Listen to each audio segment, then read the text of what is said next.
Jean Guiroche, je suis le CEO d'Aircarré à Luxembourg et CEO d'Aircube. On va passer cette prochaine demi-heure avec Luc Cotta, mon associé de la société AirSecure. On va passer une demi-heure en fait à vous parler de cybersécurité.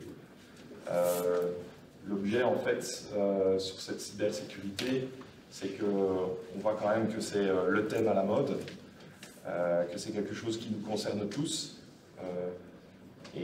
Donc voilà, on va essayer de passer cette demi-heure à vous donner une vision en fait de ce que c'est, quel est le chemin pour obtenir une cybermaturité. Deux préalables aussi. D'abord, merci à IBgraph de nous avoir invités aujourd'hui et puis heureux de vous voir en personne physique, ça fait du bien. Donc Aircarré, c'est un groupe qui a une vingtaine d'années, qui est composé en fait de 8 différentes sociétés. Aircarré et Aircube sont des sociétés qui sont présentes au Luxembourg et qui travaillent dans le monde de l'infrastructure, du cloud et de la communication. Nous avons Aircarré Belgique qui fait exactement les mêmes métiers, en collaboration étroite avec IBgraph, puisque nous sommes associés, les deux sociétés sont associées en fait. Nous sommes aussi présents depuis 2020 en France pour les mêmes métiers. Et nous avons aussi 3 sociétés un peu différentes. La première, c'est LDL Connect, qui est un centre d'appel. On vient de clôturer il y a 3 jours en fait le centre de vaccination au Luxembourg. On a eu le plaisir d'obtenir ce contrat. C'était vraiment un contrat assez spécial. Airflex, qui est une société de renting et de leasing sur tous les équipements. Et Swiftmiler, malgré que mon profil ne le montre pas, c'est des véhicules de mobilité douce. Ils font du vélo. En fait, nous faisons de la location de vélo pour les sociétés au Grand-Duché du Luxembourg. Ça, c'est voilà, qui nous sommes et donc un partenariat depuis maintenant plus d'une grande dizaine d'années avec IBgraph. Pourquoi est-ce qu'on parle aujourd'hui de cybersécurité? On parle de cybersécurité, comme je vous l'ai dit, parce que l'attaque des cols blancs, en fait, c'est une attaque col blanc, mais c'est du terrorisme digital, on peut l'appeler comme on veut, est présent. On ne se pose pas la question de quand est-ce de si on va être attaqué, mais quand est-ce qu'on va être attaqué, parce que ça va tous nous tomber dessus. On a tous des histoires rocambolesques à expliquer. Et ce qui est le plus dangereux là derrière, c'est que finalement les gens qui créent ces attaques ne se sentent pas comme des gens malhonnêtes. Et vous allez voir, Luc va extrêmement bien insister là-dessus. Et c'est ça en fait qui rend les choses assez contraignantes et qui fait que, au nom d'une pseudo-liberté, on n'arrive pas finalement à mettre un système européen capable en fait de bloquer l'entièreté des gens qui provoquent en fait ce genre de troubles. Donc, quels sont les défis par rapport à ça? Quelques définitions. On n'essaiera pas de vous enquiquiner avec les grosses définitions, mais si on ne les fait pas, vous aurez du mal à comprendre ce qu'on fait. Le gros avantage de la cybersécurité, c'est que des cadres ont été mis. Vous allez voir qu'effectivement ISO est un cadre, mais qu'il en existe d'autres, plus faciles, plus appréhendables. On a créé un concept avec lui qui s'appelle HOP, et on va vous montrer ce que ça fait. Et ensuite de quoi la Wallonie a bien compris, en fait, est une administration qui a bien compris en fait la problématique de la cybersécurité et accompagne en fait vos entreprises et vous donne la possibilité en fait de vous accompagner dans une démarche à long terme. C'est assez pour travailler sur les 3 pays. En fait, la Wallonie est le seul endroit où on a actuellement ce genre d'aide qui est vraiment une aide nécessaire. Donc, c'est quoi le défi de votre entreprise? Le défi de votre entreprise, la première chose, c'est d'assurer la souveraineté des données. Alors, ça fait un peu pompeux quand on parle de souveraineté. Pourtant, c'est quand même la première clé de la base. Où sont vos données? Si vos données sont dans des endroits qui ne sont pas européens, quelles sont les règles qui fixent la possibilité de quelqu'un d'aller chercher vos données? C'est pas très compliqué. Les GAFAM, certains prônent le respect des lois européennes, d'autres pas. Donc ça veut dire que votre donnée est transférée aux États-Unis, elle tombe sur la loi qui est liée depuis 2001, le 11 septembre 2001, et vous vous retrouvez avec la capacité en fait d'avoir une administration américaine qui peut aller chercher dans vos données. Alors vous avez dit, mais moi je suis trop petit, ça ne peut pas m'arriver, mais il ne faut pas oublier en fait qu'aujourd'hui, la collection des données, c'est justement avoir une communautarisation de petites données qui font un data lake et qui font en fait la capacité de pouvoir aller chercher de l'information. Donc la souveraineté, pour moi, c'est le fondement. On voit aujourd'hui, on est en train de se faire manger vis-à-vis des data centres et l'incapacité qu'on a quasiment aujourd'hui de ne pas stocker nos données sur un monde américain. Je lisais ce matin, OVH rentre en bourse le 15 octobre. 30% d'OVH appartient déjà à des fonds de spéculation américains. Voilà, il faut juste le savoir. OVH, ce n'est pas une solution non plus. Les fuites de données, on remarque dans la fuite de données que 70% des données sont liées en fait à des gens qui sont ce qu'on appelle des insiders en fait. Donc des gens en fait qui travaillent dans votre environnement, qui impriment, qui s'envoient des fichiers à travers Dropbox, à travers les Outlook et ce genre de choses. Donc là, la fuite de données, c'est quelque chose qui est très très dangereux, risqué. La prévention des pertes de données, vous avez déjà entendu parler de cryptovirus. Un cryptovirus, la première défense après une protection proactive, c'est d'avoir des backups. Et ils l'ont bien compris, puisqu'un crypto, la première chose qu'il attaque, en fait, c'est qu'il attaque les backups et puis il attaque les données. Puisqu'en fait, le backup, c'est dupliquer en fait, ses sources de données. Et la troisième chose, c'est la disponibilité. On parlait de crypto. Vous avez un crypto dans votre entreprise. Vous avez un superbe coffre-fort, vous avez les données dessus, ça ne va pas empêcher vos collaborateurs de chômer parce qu'ils n'auront pas la capacité d'atteindre ces données parce qu'on n'aura pas redéfini votre environnement comme étant sûr. Donc l'ensemble de ces 4 points sont vos défis pour obtenir une informatique sécurisée, capable en fait de desservir son job, c'est-à-dire de donner à vos collègues et à vous-même la capacité de travailler et de servir vos clients.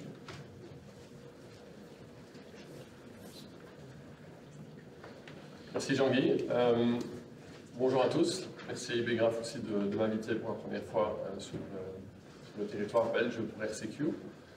Je m'appelle Luc Cotin, j'ai 26 ans d'expérience en informatique et particulièrement chez des Big Four au Luxembourg. Et j'ai décidé de créer RCQ avec M. Roche et refait un master en 2016 en management de la cybersécurité. Alors, dans les défis, donc Jean-Guy l'a bien expliqué, les différentes motivations et techniques, voilà, j'en viens à citer une, qui est l'insider.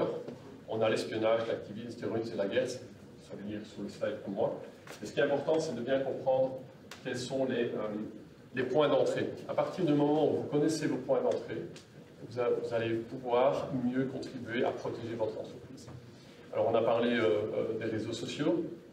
C'est clairement un des points que les hackers vont profiter pour essayer de pénétrer le système d'information, de toucher la corde sensible qui est l'être humain par des attaques de type phishing ou même, on l'a vécu au Luxembourg, par des insiders, des gens qui sont intéressés de gagner de l'argent en contactant directement des hackers et en spécifiant que moi j'ai des droits administrateurs supérieurs aux autres, je peux revendre une partie des informations. Ne pas négliger les insiders. Dans mon précédent métier, c'était 80% de nos recherches, de nos investigations se faisaient en interne. Bon, je parle d'un groupe de 3500 personnes, donc évidemment, ça fait beaucoup de monde, mais ne pas négliger ces pas. Alors, on a parlé un petit peu des définitions. Ben voilà, donc DRP, Disaster Recovery Plan, plan de reprise après sinistre. Toute société devrait avoir au moins un plan de DRP qui dit, voilà, donc on a un peu d'acronyme, hein, RPO, RTO, Restore Point Objectif et Restore Time Objectif. Vous avez vos sauvegardes, vous avez l'incident et vous avez le temps de reprise après incident. Ça, c'est ce qu'on appelle le DRP. Ça, Jean-Guy, c'est pour toi. Le BCP intègre le DRP. Donc le BCP, en fait, c'est la capacité de donner à l'entreprise la possibilité de travailler dans un autre endroit. Liège a été soumis à de graves problèmes climatiques. Ces problèmes climatiques, en fait, si vous avez un plan BCP, ça veut dire que vous avez réfléchi au sein de l'entreprise la manière dont vous allez activer un plan BIS, la manière dont vous allez être capable, en fait, de faire travailler vos gens ailleurs, en télétravail ou autre, et aussi, par exemple, la capacité de pouvoir avoir accès à vos données d'une façon externe. Donc certes, Le Covid a été un plan d'amélioration extrême pour les entreprises, parce que les gens ont dû se débrouiller au niveau du télétravail. Mais il faut travailler ça d'une façon beaucoup plus globale, et c'est le principe en fait d'un plan de BCP. Alors, on a vu DRP, BCP, ça je pense que tout le monde a déjà entendu au moins ces deux acronymes. Maintenant, on parle de CRP. Quel est le plan de reprise après une cyberattaque? Beaucoup d'entreprises font référence à leur BCP, à leur DRP. On dit simplement, c'est pas grave, on a un plan de backup. Comme Jean-Guy l'a expliqué, évidemment, les hackers vont attaquer aussi le plan de backup. Et donc, il faut absolument prévoir un plan de cyber-résilience.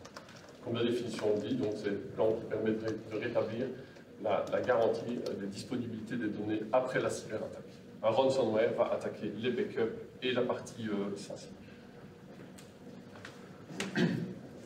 Bon, là, c'est toute une série de définitions, mais enfin, on ne va pas les parcourir. Je pense qu'on peut vous distribuer une partie des slides. Alors, les objectifs. C'est pour toi, Jean-Guy. Désolé. On a vu qu'en fait, il y a un cadre. Et c'est ce qu'on a expliqué en début de conversation. Il existe un. On a essayé de sucrer tous les mots anglais qu'on pouvait, mais framework, on est désolé, ça va bien, quoi. Donc on va appeler cadre, mais c'est. Voilà. Donc il existe un cadre en fait qui a cinq fonctions. Et ce cadre, en fait, le gros avantage de parler de cadre, en fait, c'est que ces cadres vont être appliqués dans des milliers et des millions d'entreprises et vont permettre en fait de déterminer en fait un sens commun ou des habitudes ou une stratégie commune. Donc on va avoir un langage commun qui doit être accessible. On va devoir s'adapter à de nouvelles technologies, des phases du cycle de vie, les secteurs et les utilisations. Votre société qui a 20 ans et qui a sa 4e informatique n'est pas la même que celle que vous créez aujourd'hui. Un entrepreneur qui a 50 ans n'est pas le même qu'un entrepreneur qui a 25 ans, etc., etc. Et l'approche est fondée sur le risque. Le risque, c'est quoi? Le risque, c'est un danger auquel on donne une probabilité d'arriver. Et le risque, en fait, on est tous habitués en fait à cette notion. Est-ce que j'ai un danger de je vais prendre mon vélo pour aller ce matin au bureau, mais il y a trop de voitures sur la route, je ne prends pas le risque. Voilà, c'est un danger avec la probabilité que ça puisse arriver. Et c'est basé sur des normes internationales, de manière à ce que, ça veut dire quoi? Ça veut dire que vous ne faites pas votre exercice dans votre coin, le système change, évolue, et puis vous êtes perdu. Ce n'est pas le cas, le système évolue avec vous. Et donc, effectivement, c'est un document évolutif.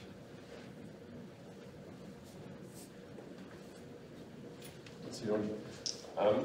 Voilà, donc on a décidé de créer une ligne du temps pour vous aider, parce que bon, voilà, le cadre est assez complexe. On est parti du principe que ce soit pour le NIST ou que ce soit pour les normes ISO, tout ce qu'on va faire dans le cadre peut être reporté plus tard dans différentes normes. Plus la société va évoluer, on parle de 1, 5, 10 personnes, voire 1000 personnes, la norme ISO fonctionne aussi bien. Donc la norme NIST s'adapte particulièrement bien à toutes les entreprises. Donc on a décidé de créer une ligne du temps pour définir, augmenter la cybersécurité, c'est le HOP. Donc humain, outil, processus. Alors l'humain, c'est ce qu'on vient de voir juste avant, donc c'est le cadre, on définit un cadre NIST. Ensuite, on forme les utilisateurs. On forme sur base de sensibilisation à la cybersécurité. Ensuite, on teste les collaborateurs. Donc dans ce cadre, on reste dans la partie humaine, puis ensuite on part sur les outils. Alors, les outils nous permettent de mesurer, détecter et protéger. Donc on est toujours dans le cadre NIST. On a implémenté des systèmes chez Aircarré, par exemple Darktrace et Wallix. Darktrace qui est une intelligence artificielle qui permet d'analyser le comportement de vos utilisateurs. Ce qui permet évidemment de détecter un insider ou une attaque sur une machine. Donc ce Darktrace, en intelligence artificielle, va analyser le comportement de l'utilisateur. Et si par exemple il a cliqué sur un lien et qu'un virus vient sur sa machine, ou que cette personne a décidé de voler des informations, le système va détecter qu'il y a un changement de comportement et avertir le responsable informatique. Wallix qui est un zéro trust, Wallix qui permet aux entreprises, notamment Aircarré ou d'autres, de se connecter sur votre réseau d'entreprise de façon sécurisée, sans pour autant communiquer les mots de passe à vos collaborateurs. Alors on part après sur les processus. Donc cadré, encadré, toujours dans la partie cadre de NIST, et on définit des normes, on définit des politiques. Vous ne pouvez pas, on a vu la partie ressources humaines juste avant, vous ne pouvez pas dire à un jeune, voilà, on a vu qu'il y avait quelque chose sur ta machine sans l'avoir averti auparavant. Donc il faut définir des politiques d'entreprise. Et ces politiques doivent être créées à la base pour mieux comprendre et mieux définir qu'est-ce que l'employé doit faire, peut faire sur sa machine.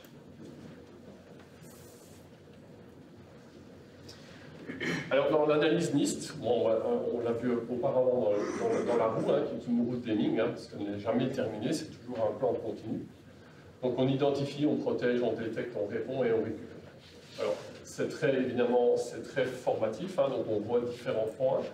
Et si on part dans la partie humaine, on peut voir, par exemple, quels sont vos actifs. Vous avez absolument besoin de savoir combien d'ordinateurs vous avez sur votre parc. Sécurité physique, vous devez protéger la sécurité physique de vos employés.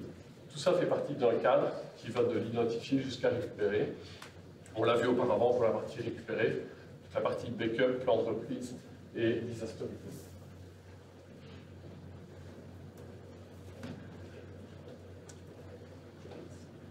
Les outils sont là pour industrialiser la démarche, pour la rendre plus facile, plus automatique.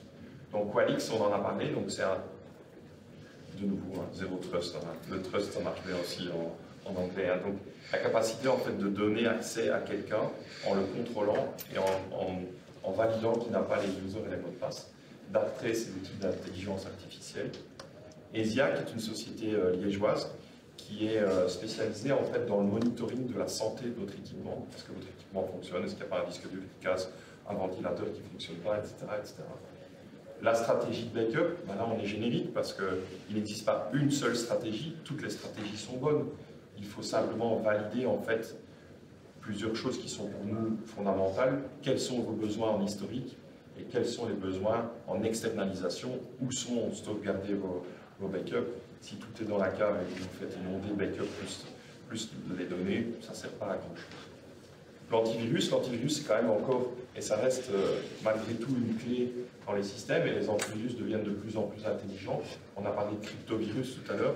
Les antivirus sont aujourd'hui capables de valider en fait un processus de crypto et de bloquer lui-même. Et puis, la chasse au spam reste quand même en fait un sport national, et le filtre anti-spam reste une nécessité pour pouvoir voir en fait comment est-ce que vous êtes attaqué, sous quel format, et valider en fait, il n'y a rien de mieux que d'empêcher vos collègues de recevoir en fait un mail frauduleux. Les processus, donc les processus, c'est vraiment en fait une ressource qui va travailler au service de votre entreprise. Là où vous devez vous rassurer aussi, c'est que quand on fabrique des processus, en fait, le job d'un consultant, c'est pas de fabriquer ça de zéro, c'est de reprendre ce qui existe et de le tailler par rapport à votre besoin spécifique de votre entreprise. Donc, CISO, Chief Information Security Officer, c'est le patron de la sécurité d'une entreprise. Vous pouvez avoir en fait ce patron qui vient de temps en temps vous donner la bonne façon de faire, qui va créer avec vous un plan de défense, qui va valider les conformités. Donc les conformités, c'est quelque chose qui peut être à la fois direct et à la fois indirect. Direct parce que, je prends le cas d'Aircube, Aircube doit se conformer aux normes de la CSSF. La CSSF, c'est le gendarme de la bourse au Grand-Duché de Luxembourg. Donc ça, c'est une conformité directe, mais il existe aussi des conformités indirectes. Vous allez travailler pour un client qui est une banque, un client qui est une assurance, un client qui travaille dans un monde de fabrication bien spécifique avec des normes ISO, et sur lequel en fait vous allez être obligé d'une façon indirecte de s'adapter en fait à son plan de conformité. Des global policies, qu'est-ce que vous faites quand un de vos collègues rentre? Il a des accès, lesquels? Un collègue change, il passe de la vente au marketing, il change, puis ensuite de quoi il devient service technique, comptabilité, et au bout de 4 ans, en fait, il a des accès sur tout. Ça se revalide, et c'est pour ça qu'on crée des policies. Quelqu'un part, un collègue part, qu'est-ce qu'on fait? Qu'est-ce qu'on fait de son ordinateur? Qu'est-ce qu'on fait de ses données privées? Qu'est-ce qu'on fait de ses mails? Qu'est-ce qu'on fait de toutes ces données et de tout ça? C'est ça des global policies. Et puis ensuite de quoi, il y a la fameuse password policy. Combien de fois est-ce que vous allez changer vos mots de passe par an? Est-ce qu'ils seront complexes, pas complexes? Est-ce que vous avez plusieurs accès? Vous avez un seul accès, etc., etc. Ce sont des stratégies en fait que vous devez en fait à un moment poser pour éviter en fait tout simplement qu'au moment où vous avez l'accident, vous dites ah mais je n'étais pas au courant.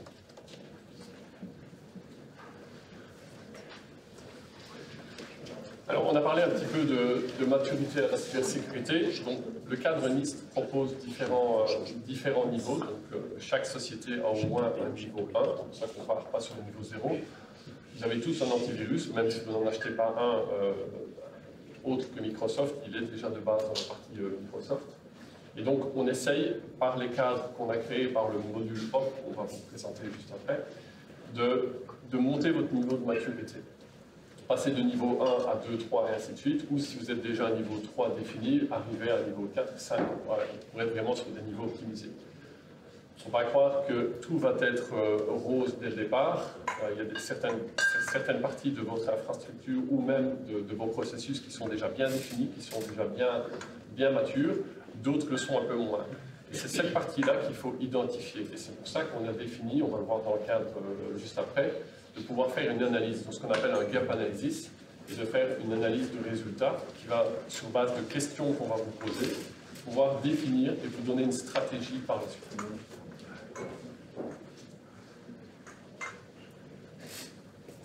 Pour terminer cette présentation, comme je vous l'ai dit, la Wallonie a créé une stratégie, a mis en place une stratégie, si vous êtes éligible, qui s'appelle chèque entreprise. Et le gros avantage de chèque entreprise, en fait, c'est que c'est un accompagnement.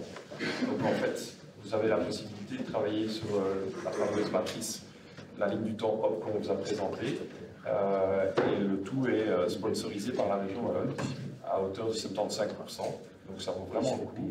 Et nous essayons, en fait, de réaliser des packages de quelques jours, de manière à ce que vous puissiez en fait faire un bond assez évident sans que ça vous coûte des milliers d'euros. Donc l'idée en fait c'est de prendre une formation à la cybersécurité pour une dizaine de personnes. Donc on a des sites d'e-learning pendant un an où on va chauffer en fait toute l'équipe en leur disant ben voilà, vous avez vu, vous a présenté toutes les possibilités de recevoir en fait de se faire cyberattaquer, ben on va les prendre les unes derrière les autres, on va vous expliquer comment ça marche et comment vous pouvez l'éviter. La deuxième chose en fait, on va tester votre entreprise, c'est-à-dire que par exemple, on va choisir avec vous des tests de phishing.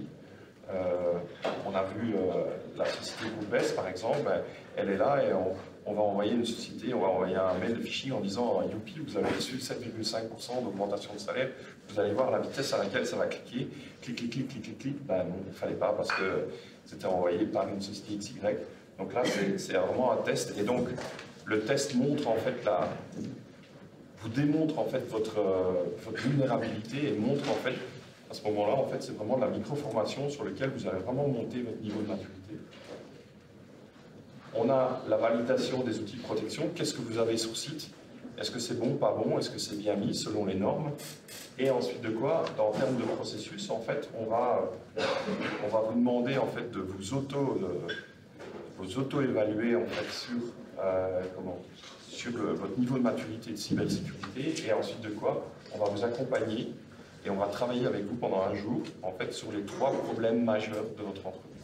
Et on va vous donner en fait la possibilité d'y remédier. Et tout ça, c'est, vous allez sur chèque entreprise, cybersécurité, sur Internet, vous allez voir, il vous explique comment on le fait. On peut s'assurer avec vous, en fait, de si vous êtes, de valider si vous êtes éligible et de régler, en fait, avec Carré Belgique, l'entièreté de la démarche nécessaire vis-à-vis de la région pour obtenir en fait, cette prise en charge. Merci de nous avoir écoutés. J'espère qu'on ne vous a pas dit trop de mots ennuyants et anglophones, etc. On a essayé de zapper tout ce qu'on pouvait, mais ce n'est pas toujours évident dans le monde de la cybersécurité. Est-ce que vous avez des questions? Est-ce qu'il y a des points qu'on n'a pas soulevés?